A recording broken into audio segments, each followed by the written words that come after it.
नमस्कार मित्रांनो, कालच्या व्हिडिओमध्ये आपण पाहिलं की लाभार्थ्याचे स्टेटस आपण येथे चेक केले असता तर तेथे मेक पेमेंट या ऑप्शनमध्ये आपणास तेथे जी काही रक्कम आहे ती 00 अशा प्रकारे दाखवत होती। परंतु कालपासून आजपर्यंत बऱ्याचशा शेतकऱ्यांना आता आपण आपले जे काही स्टेटस आहे हे स्टेटस चेक केले असता तर आता आपल्याला जो काही भरायची रक्कम असेल 3 HP 5 HP 7.5 HP जो काही आपला भरणा असेल तर त्याची रक्कम आपणास इथे आता दाखवली जात आहे। तर अजूनही काही शेतकऱ्यांचे स्टेटस हे चेक केले असता इथे आपल्याला भरायची रक्कम जी काय आहे ती 00 अशा प्रकारेच इथे दाखवली जात आहे।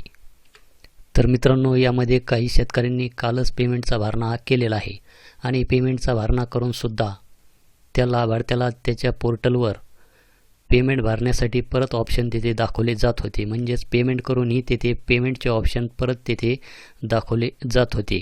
परंतु 24 घंट्याच्या नंतर जर त्या लाभार्थीचं स्टेटस हे चेक केले असता तर जे काही त्या शेतकऱ्यांनी पेमेंटचा भरणा केलेला आहे तर तो पेमेंटचा भरणा हा पोर्टलवर अपडेट झालेला आहे।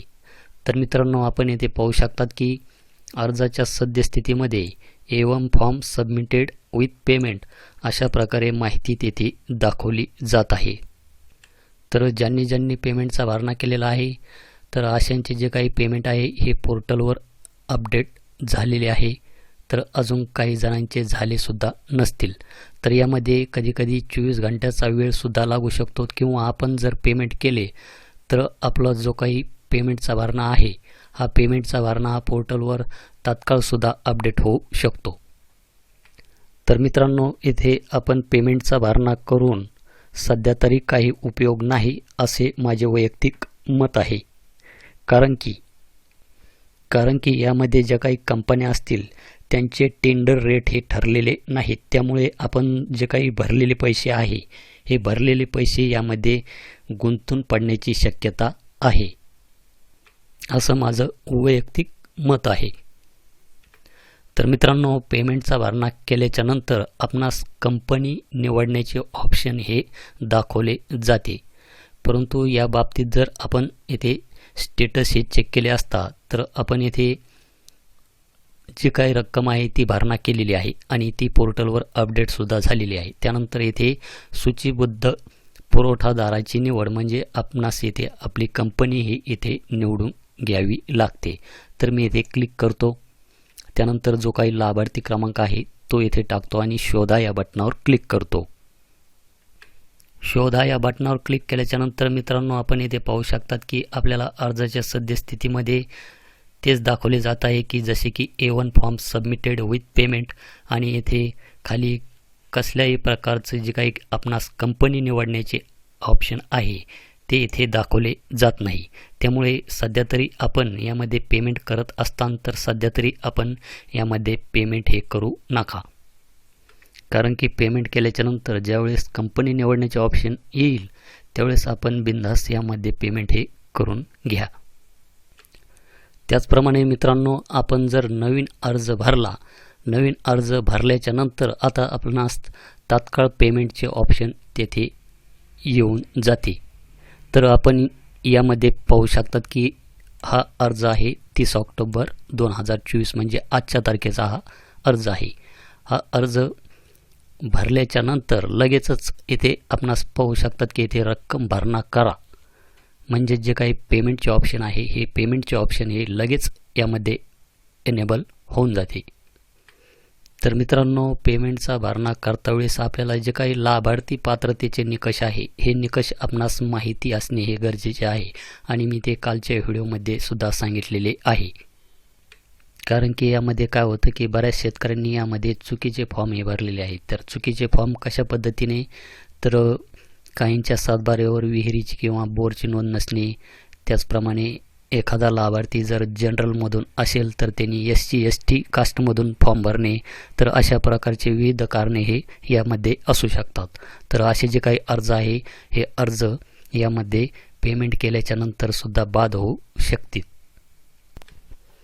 त्याचप्रमाणे मित्रांनो, मी तुम्हाला असेच एका लाभार्थीचे स्टेटस येथे चेक करून दाखवतो. तर येथे आपणास बेनिफिशरी सर्व्हिसेसमध्ये ॲप्लिकेशन करंट स्टेटस याच्यावर यायचे आहे. इथे आल्याच्यानंतर आपल्याला जो काही लाभार्थी क्रमांक आहे तो लाभार्थी क्रमांक टाकायचा आहे आणि शोधा या बटनावर क्लिक करायचे आहे.